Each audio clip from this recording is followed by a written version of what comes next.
Thanks for joining us tonight. I am Michelle Welch, and you're joining us for SoulTopia Shenanigans. And tonight I have with me a very dear friend, becoming more and more close, actually, as the years go by. A couple of years now, I guess we've known each other, right? Yeah. How long has it been? About a year and a half. Okay, so this is Ashley Daniel, you guys, and I asked her on literally last night at like 10:35. I texted her. If you know me, you know I'm a night owl, and I was like, I really don't have anybody to be on the show, and I was really just drawn very strongly. I was going to do Mercury retrograde, which this whole subject gets a little boring to me. So, I'm like, just get over that. We can maybe talk about that later, but on another show, or if you'll follow me on Facebook, I'll talk about Mercury retrograde. But I was literally just driving down the road, or Roger was driving, and I was like, no, we need to do a show about, and it's a tough show, a show about suicide. And the way that Ashley, that we met, was, and you'll talk about this, I'm sure, in a little while, was something surrounding some events that happened in her life regarding her brother Joshua. So it was not an easy thing to even ask you to come on tonight, because I know that this isn't always an easy subject to talk about. No, it's not, but I'm glad to be here. I'm glad you're here. Okay, so first of all, I think just we wanted to say right off the bat that I am not having her on for morbid curiosity. I am having her on because I feel like that there are a lot of people, and Ashley agreed, lately that have been coming to us in the store, or that I just know, that are going through some times of really questioning their purpose, whether they've, what their purpose is, what's the point of being here. And it may be that they've been through some tough things in their life, and it may be that they don't even know why right now they're feeling that way. They're just feeling very much like they're not connecting to this earth plane, and quite frankly, just some don't want to be here. And it's not just that. It's not just the suicide issue. It's also the issue of some just feeling like it's about time for them to transition, maybe not of their own hand. And I feel like there's just a lot of heaviness around that right now. So that's one of the things I wanted you to help us with. Okay. So we were talking earlier, and I asked Ashley if it was okay, if she was all right with sharing the story of what happened with Joshua. I would like you first to start telling us a little bit, though, about your upbringing. Okay. I come from a pretty large family. I had 3 brothers and sisters. I had a single mom. I didn't really grow up with my dad. And I would say that my childhood was very dysfunctional and chaotic.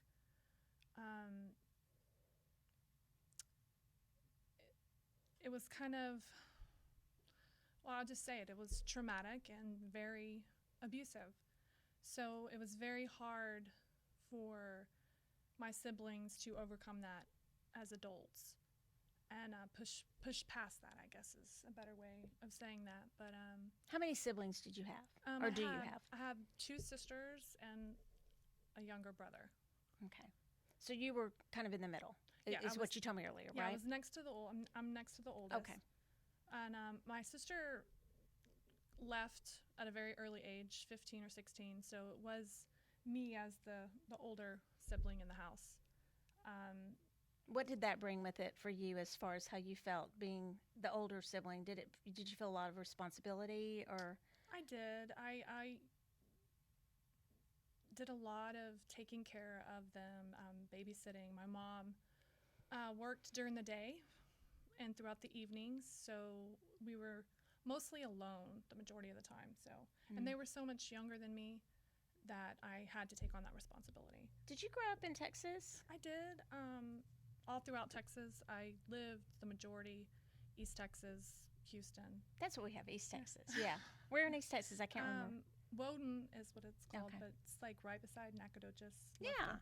And I'm from Longview, so those are close. Yeah, Those are very pretty close. So what happened then after? So you felt this responsibility. Your mom was working a lot, and then what was kind of one of the pivotal moments in your life regarding your mom and things that Well, happened? my mom, she left me and my siblings with family members, and she didn't come back. So we were shuffled around from family member to family member until those resources were exhausted. And then we were all placed in foster homes temporarily. And then I actually was adopted by my aunt.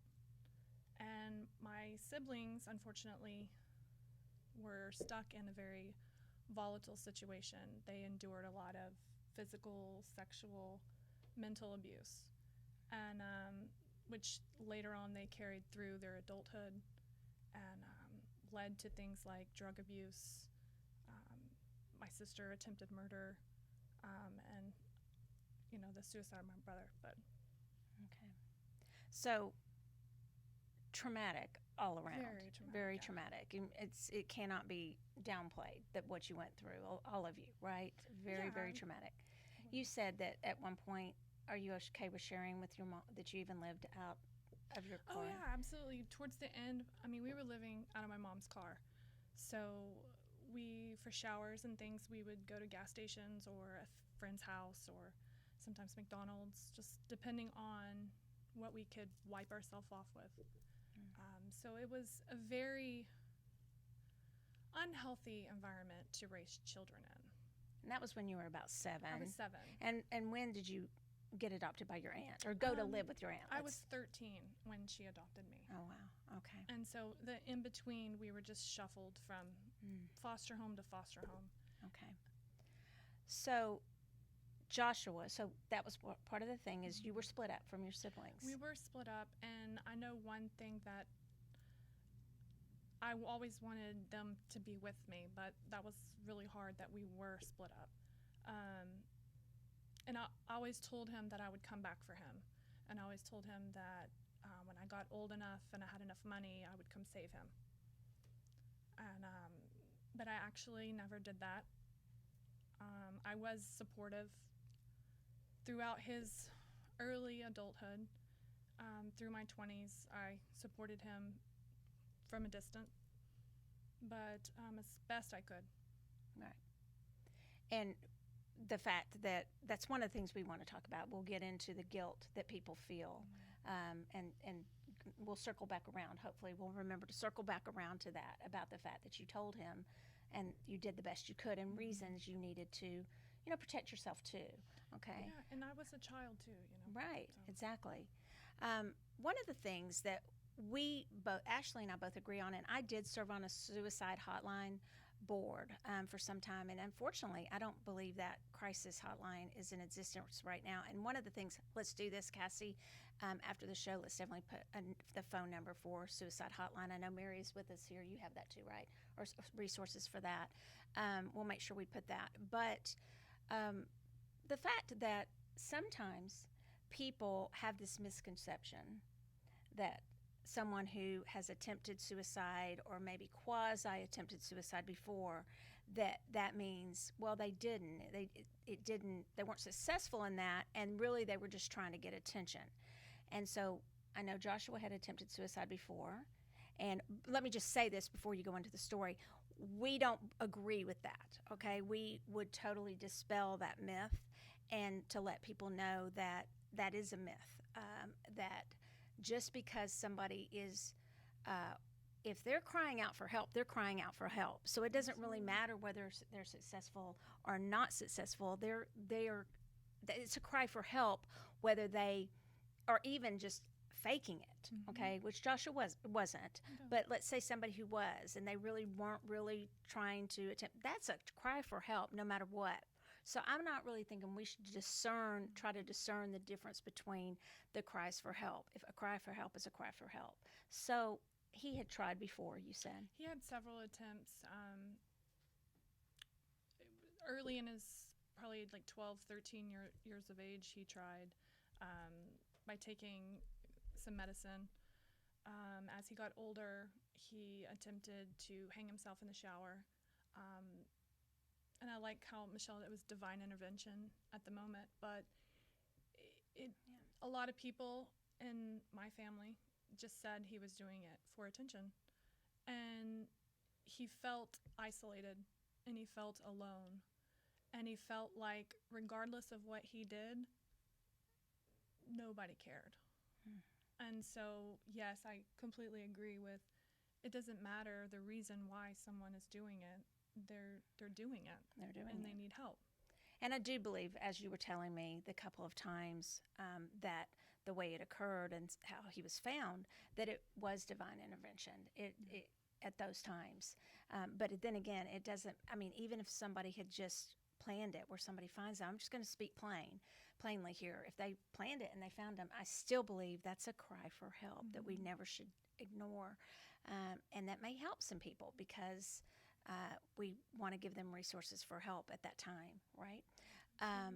Okay, so at some point he became married or he had children? He has 4 children, and he did have a live-in girlfriend, and it was a very volatile relationship. They did a lot of fighting and a lot of physical abuse between one another. And so that cycle kind of continued. That's the cycle that continued, right? Yeah. I mean, you grow up and that's all you know, and that's what you will become, unfortunately, unless you take the steps to change that. To break the cycle. Yeah. So what happened, and this is the part where we are not doing this, like I said, for morbid curiosity. It is more to understand. We're going to get to how you coped with the whole situation. But what did happen with him when he committed suicide? Well, I was told initially that he was intoxicated, and he decided that he just didn't want to live. And then I was also told that he was sober and that he just wanted some attention and he carried it too far. And then later Who told you that? family members. Okay. People, I mean, like I said, I come from a very large family, and they're majority women. So a lot of gossip runs They through had my their family. opinions. Yeah. Okay. But no one had seen a police report at that time or anything? Not at that time, You're right. no. Okay. And it was something that I needed to see. Like, I needed to know the details, and I needed to know exactly what happened. And I requested it. I was given it, and I read every word of it. And what happened that night, he had been drinking, and him and his girlfriend got in an argument. And he said he wanted to kill himself, and she kind of brushed it off like it was just another, oh, he just wants attention. And he hung himself from an electrical cord from the tree in the front yard. And as he's choking, she walks under him and goes in the house because she felt as if it was just a joke, just for attention. And she shut the door, and the next day she went out there and she found him. So, first of all, I'm very sorry. I mean, and we've talked about that, and you know that I am. And it's horrific, but you mentioned that she just thought he was another threat, and they were in an argument, and so you had some anger about that, correct? I did, a lot of anger. That I think I struggled a lot with that because I do agree with what you said. Irregardless if it's for attention or not attention, there should have been some type of intervention of some sort. So how have you worked through, and I'm sure it's an ongoing process. Life is everything we work through. What are some of the things that you did initially and then to get help? Because this was only how long ago? Ashley, this was not that long ago. No, it was a little over a year ago. It happened 2016 November. 2016. Okay. So what did you do because clearly, and you guys, Ashley's a beautiful, beautiful soul. If you meet her, and do come meet her up at SoulTopia, please, because she's just beautiful, a beautiful soul. You said something. I'm gonna ask what you did, but first I wanted to say something. She said something to me in the when we were talking before the show, she said that she had experienced, was it survivor's guilt? What was Yeah, it? it's what they call survivor's guilt, Mm-hmm. and it's basically someone that has survived something traumatic and others haven't, and it's what psychologists or therapists would say survivor's guilt is. So when she said that to me, in my inner ear, I heard, what did I heard something else. Survivor's strength. I heard survivor strength. I didn't even, and yes, because she's worked through a lot of that guilt, and I heard survivor's gift. She's very gifted and is very, as you can tell, very soothing and makes you just feel good. Okay, so, but is also very honest. So I heard survivor's gift in my head, and I think now that you have gotten some help and that you're starting to see it's more of a gift. Absolutely. That what you're going through, that you, because you want to help others. Yeah, and that's my goal, Okay. is to be able to help those that I wasn't able to help my brother, in a sense. Mhm. And it's to give people what they're looking for, whether it's attention or not attention. It's to help ultimately. To help meet them where they are at that time. Absolutely. Right. So, what did you do to get yourself some help after it happened? Well, I did the traditional therapy. And I'm not by any means knocking therapy at all. It just didn't work for me. I felt as if I was given a diagram. This is how you are supposed to grieve, and these are the 5 stages that you go through, and I couldn't relate to them. The stages that I were in, or that I was in, wasn't necessarily what I was being told I should be feeling at the moment. So I struggled with that. So I stepped away from therapy. And you felt, one thing you said that I found interesting is you felt that you were, and again, we're not attacking therapists at all, because it's a different path for every person. But you said that you almost were having to feel, or you felt a little forced to feel inauthentic feelings. Absolutely. It got to a point where it was exactly that, being forced to feel something that wasn't authentic. I wasn't in denial. I knew what happened. And so for me, instead of denial, I just had outright pain, just heartbroken. Mm-hmm. And, I went from that to anger, and I was mad at everybody that had hurt him. I wasn't necessarily mad at the situation. So that's just a few examples of how I didn't relate to the stereotypical Stages ways. of grief. Yeah. Right. And I truly believe that people grieve in their own way. I don't think I think it's good to have a source for people to turn to if they need help, but I don't think there should be labels put on it necessarily as this is what you should do when you're Right. grieving. Right. So I tried the therapy. It didn't work for me.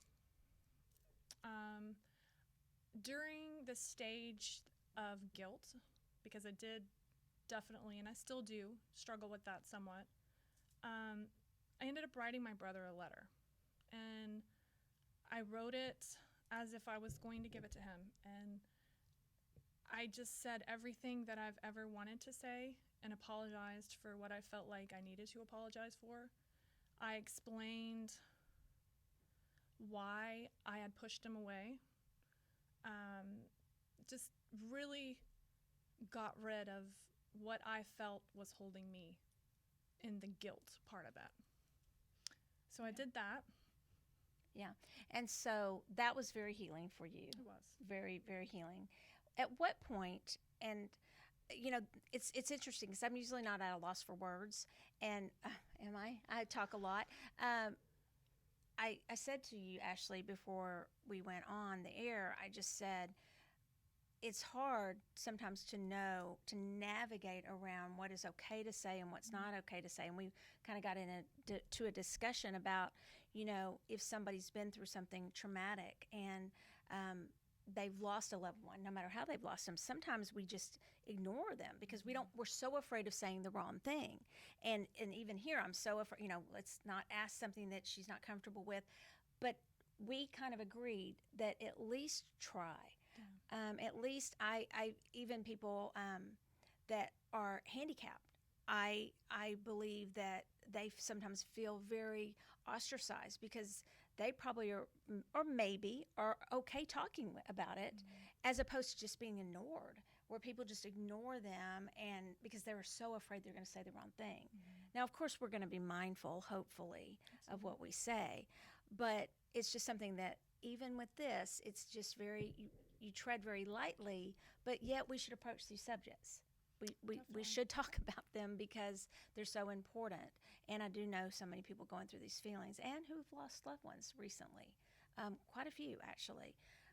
So you then, and you can go answer as much as you want to with this. You then went and sought some counsel from readers. We call them readers. Okay, are you okay with going into that? Okay. I wanted to connect to him, and I've always been what you would call a closet metaphysics, like inquisitive, like always was very curious about it. And coming from a very religious background, it was definitely not something that was accepted. So I decided to go, and I Googled psychics in Dallas and saw that there was a psychic fair and decided I'm going to go. And I went in search of someone being able to connect to my brother. And it's not exactly, I guess, the stereotypical way to deal with grief, but for me, knowing that my brother wasn't in hell because he had committed suicide was a huge relief for me, because he endured a lot of pain, and I could understand his hurt and his feeling of doom, as he would constantly say he felt. And so I didn't have a belief that a God would put someone in hell because they committed suicide. So I was looking for answers, I guess is an easier way to say it. And that's a pervasive thought. I mean, it's very pervasive across not just religions but cultures. That is what happens. I'm here to tell you, I will say, I do speak with those who've crossed, and maybe not all of them. And I'll be honest, if I'm not connecting with someone, and I can tell you that is not what happens. Okay, so that is not me just trying to make people feel better. I was raised in a very religious family too. We both know that. We've talked about it a lot, and it's pervasive, this thought about suicide.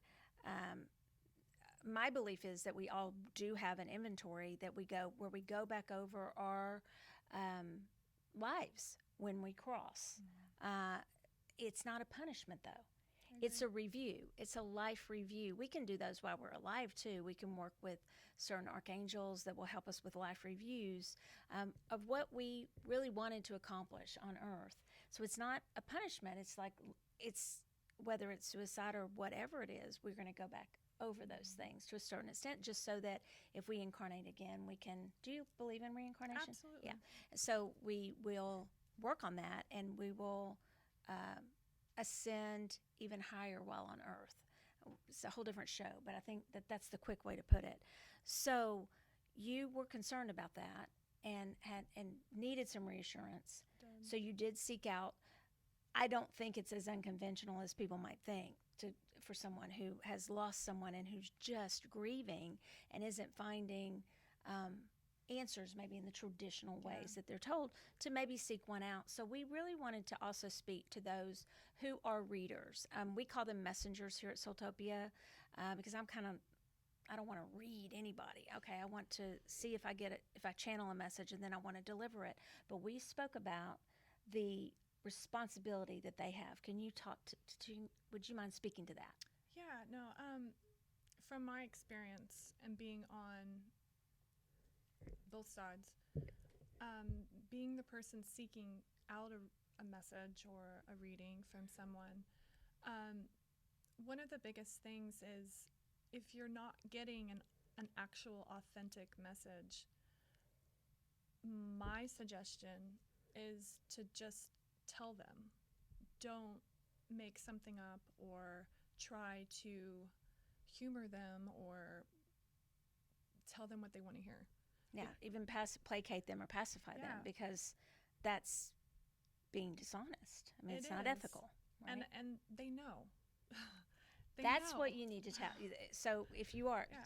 I mean, I knew when I was being told messages that were not authentic, and you can feel the difference. There were several people that I went to that were very authentic, Michelle being one of them. thank you. Um, and there's a lot of healing in that. And I think that's the biggest part of why I want to do that for someone else is there. It's a type of healing that you can't get really anywhere else because it doesn't happen in therapy. You're able to connect to your loved ones. And when it's an authentic divine message, it really helps heal those that are grieving. But I'm assuming it could be just as damaging if it's not Oh. an authentic message. So I really, we really are emphasizing ethics here, and Yeah. I'm so glad that you're willing to bring that up. It's not to attack any. We're not saying names. I have no idea who, but it's probably as a messenger, as an intuitive, you do want to comfort people. But there's different ways to comfort them if you're not getting a message from their loved one. If you're not connecting to their loved one, don't lie about it. Don't be dishonest. Like, I love it that you said that they know. Like, Oh, yeah. you knew when they were, right? Absolutely. Yeah. And I think sometimes people mix the whole title of psychic, medium, intuitive. However, I mean, not everybody is able to do mediumship. Nope. And so when you do go to certain readers and that isn't something that they're gifted in or able to do, a lot of times, from my experience, they would still try. And that's when you can really tell that it's not authentic. And Right. it is very damaging. It does actually the reverse effect of healing. How did you know? Because let's talk about me. No. So how did you know when? Because this could help us. You hadn't. When I think you saw me first, you had not seen the police report yet. I hadn't. I went to see Michelle the day after my brother killed himself. That was my way of just getting away, I guess, and really, really desperately wanting to connect to him. But how did I know? With Michelle, there was just you can feel the love, the genuineness, the details that she was able to tell me. Like, she actually said that was there alcohol involved, and at the time I didn't read the police report, so I had no idea. And I said no, and there were other details. She said he was hanging from a tree, and I said no because initially they told me he was hanging off of some rail. But later on, when I got the details, everything that she had said was exactly spot on. And it was just a feeling that you get with people, because the reverse of that was a very cold message. And when I say cold, I just mean there's no meaning behind the words. Mm-hmm. It's just words. Mm-hmm. And that's how you can tell the difference is when someone's just saying it to say it as opposed to saying it in love.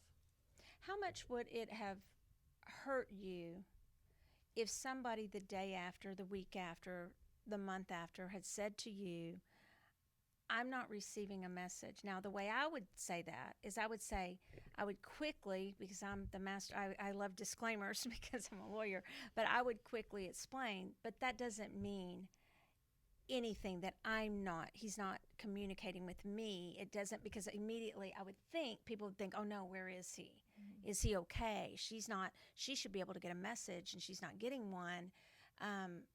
Do you get where I'm going with? I do. So how would you suggest they handle that? Be honest with them and explain to them that, I believe that it's kind of a two-way thing. They have to want to communicate as well as the person wants to communicate to them. So I think that's the give and take. But just be honest. Just say, you know what, I'm not getting a message. And who's to say that they're not going to get upset? Of course. If someone would have told me and I kept going, and everyone's like, I don't get anything, I would have second guessed the whole process. And I think maybe to explain that just because I'm not getting a message doesn't mean that, or if no one, and if they told me, well, 10 people, I've been to 10 people and they're not getting a message, that doesn't mean that the loved one is in harm's way. It could mean a variety of things, but explain to them perhaps what that can mean, and just be honest, like you said, just dialogue, just talk. And I had people do that. They were very honest. The ones that didn't, and they were still, saying messages in love, they were like, look, there's a process and there's things that have to happen, and this has to happen, and that was reassuring in a sense, because Right. you didn't feel like all those Yeah. things we've heard, Yeah. that there's punishment, or he's in limbo, or this or that, or at least you had dialogue about it. So that's what I think is very important for us to do. But first and foremost, be honest. When you're dealing with something that is so completely, it's such a serious subject. I believe any message that we ever deliver, if somebody asks me, come and ask, will I meet someone to love me? When am I going to meet the love of my life? I'm still going to be honest, because I think it can be very damaging.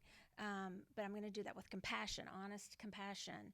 It can be very damaging to just contrive a message to make them feel better. And it applies in all situations, really. Absolutely. Okay. So what else have you done? We're going to go a little bit over, Cassie, as I told you. What else have you done healing-wise for yourself?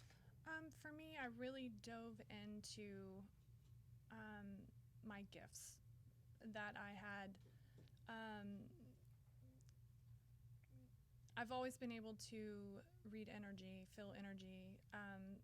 I always saw colors behind people. Again, coming from a religious background, it was taboo. You just didn't talk about it. Right. And so I decided to just dive into it and learn more and more. And the more that I practiced with it, it healed in a way, because I was able to sense my brother.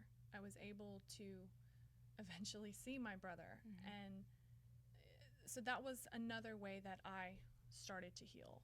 And did you saw him whole, right? I did, and it was for a split second, and I'm going to be honest, I closed my eyes and said, please go, because I wasn't in a place to be able to handle that, I think. And the other instance was a flickering of a light bulb, and I went and I checked the light bulb, and I unplugged the lamp, put it back in, and I asked it questions. I said, are you Joshua? And it flickered, and it stopped. And then I asked another question, it flickered, and then I finally just said, stop, and then it stopped.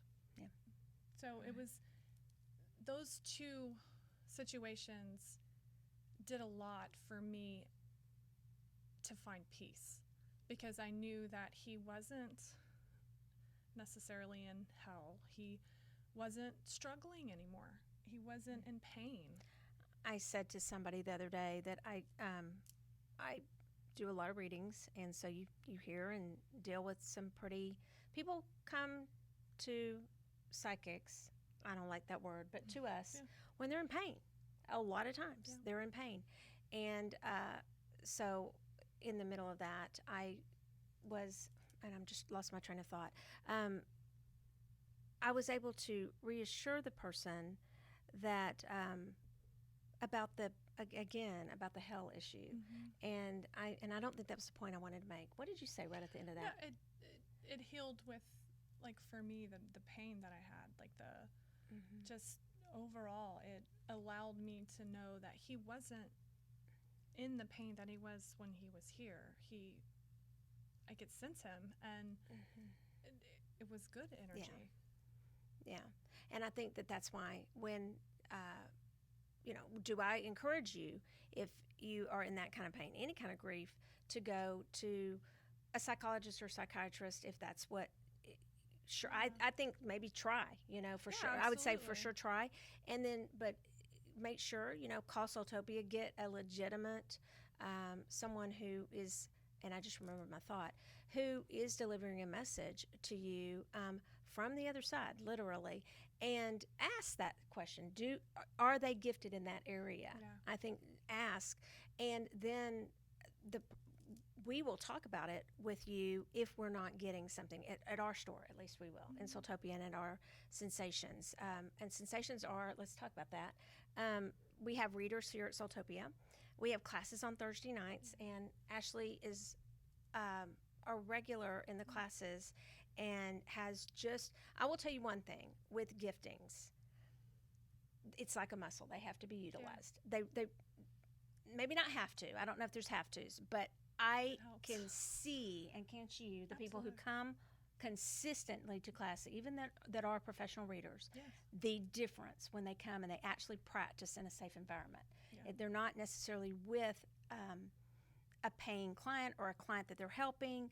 They're with others who are wanting to grow and who are open to you messing up as you practice if you need to mess up, or being honest and saying, I'm not getting anything. And there is clearly growth. And I used to think, oh, I'm not going to say that to promote the class. I'm telling you there is. So if it's not mine, find another good one. I know some other really good intuitives in town that can coach you, and mediums in town that can coach you. But just to just say I have gifting, and then you're going to just start randomly, reading for people wherever, I think it's ill-advised, because of the fact of you are going to get people who are in a lot of pain, and you don't want to mislead them. So what I was talking about is Ashley has joined us. She is here every Wednesday to read, and you're doing SoulTopia Sensation, right? I am. Yeah, you are. Okay, so I had it down, and I think I must have been really tired when we were talking. I was like, she's already you're on the graphic already. So it's like, you're doing it whether you realize you're not. So that's our third Sunday of the month. It's our free event. The readings are not free, but they're greatly discounted. And so I will tell you this. I have had many people tell me that they are glad that you are joining us here, because you are so compassionate. Thank you. But she's honest. But that compassion combined with honesty is what is needed. And I would say that's the kind of reader really you should look for, the kind of messenger, intuitive, whatever you want to call it, that you should look for, is somebody like Ashley. And she's proof of the fact that if you do practice it and you want to do this, then you can really help people. And that's where I want to kind of stop, is to say, I know we shared the other night in class kind of what we wanted to, what do we want to do with this? Or you shared with me, I can't remember what it was, our mission kind of. What do we think? It was our purpose. It was in Allison Fields' class, which, by the way, it was an amazing. Allison Fields and Paul Willis was an amazing. There were 4 of us that did the class, and I want everybody to do it, and I'm not kidding. That's great. And so we were kind of sharing purpose, and you said you knew your purpose in life. And what's your purpose in life? My purpose is to provide those in pain or confusion help, to be a support system, to deliver loving, divine guidance and insight in any way that I can. And, to speak on what you said, if you can't, I know a lot of people that can, and I just want to help. I just want to show people that may feel like they're in their own internal hell, that there is so much light. Yeah, and there's hope. Cassie, we didn't say we would do any readings. Do we have anybody that specifically asked for one tonight, or any comments that are important for us to get to tonight? We've had several people comment. Okay. Lexi said, I understand that being told and how to feel, so she connected with that. And then Cecilia said that you both are amazing. Thank you. That she can feel that you are genuine. Thank you. Well, I think we'll skip the readings tonight. I think this message is powerful enough, and I really do. Y'all could tell I was a little nervous. I know Ashley. I adore her. But you still are to, not ever wanting to say the wrong thing. Yeah. We even had a code in case I said something. And so I think before we sign off, I'm going to repeat that if I'm not a psychologist, I'm not an expert in suicide prevention and all that. And I believe they're having a walk soon for it. There's a lot of walks going on. So you might want to go online to see if that's something you're interested in doing. It's like an all-night walk, I think. I think that's around right now, but there's like I said, a lot of There's a walks lot. going on. I'm getting the walks a little confused.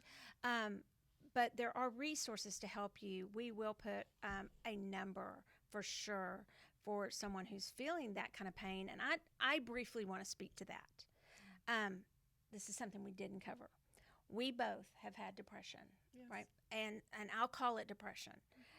I have had serious depression. When I was in 30, I actually committed myself into a hospital for depression, and I am fine with sharing that because it saved my life, really.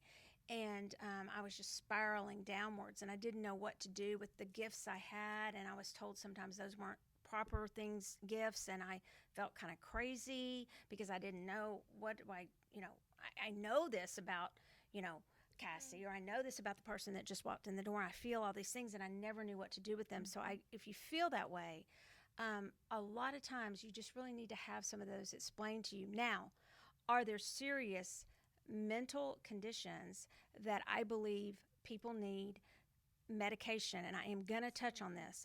I do believe that, and I would never tell someone to go off their medication, ever. That is not my job. That is not what I'm a professional in. I would ask for them if I felt there was some sort of maybe imbalance with all the meds maybe they're being given, because you have to adjust them so much when people. Do you know if your brother was on medication or not? If Joshua was? He was on and off. On and off, yeah. Zoloft and lithium. Yeah. The two, right? So I wouldn't just say, well, here's a rose quartz. That's a crystal. You're going to be fine. That would be so irresponsible. So I will never do that. I will never, ever tell anyone to go off their medication. I won't tell them that they're just dealing with, whatever, and they're going to be fine. It's something extremely serious. I know for me, it was extremely serious, and I needed medical attention. So don't hear us at all saying that the way to, we're talking more about the recovery of the survivor tonight than we did actually all the tools for those who are in a situation of feeling suicidal or feeling like there's no hope. There are so many resources for that too. And of course you can come to SoulTopia for that. But if you are in crisis, we're going to refer you to professional help for that. That is my ethical stand. And it might not be. Just like with Ashley as a survivor, it might not be that traditional way is the way to go, but we're never going to discount that maybe as a starting place.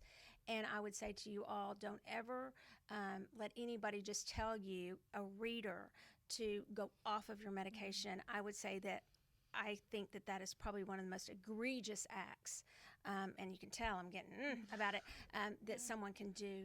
Would you agree with that? I completely agree. Yeah. That is up to the doctors.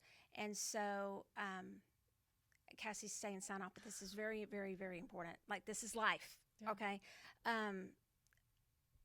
Just do not, I'm going to repeat it again. Do not listen to a reader, please, and go off of medication when you're on medication. I just have to say that to you. And as far as surviving, I would say maybe go down the traditional route, and if that doesn't work for you, go with whatever route works for you, because as Ashley said, it's not always in a box. It's not a perfect little wrap up with a bow. If it was, then we wouldn't have all the issues we're having. Okay, we wouldn't have people in so much pain. Life can be really hard, so seek out the help wherever, if that's church, wherever that is for you. We're not judging where that is going to be for you or where your path may lead you. So that's something I just felt was very, very important to say. It's a very, I want to say one other thing.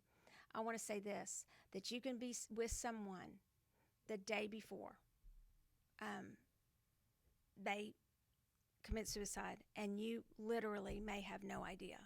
And just know, please seek help for that guilt too, as survivors, as you called it, survivor's guilt, because I hear that a lot.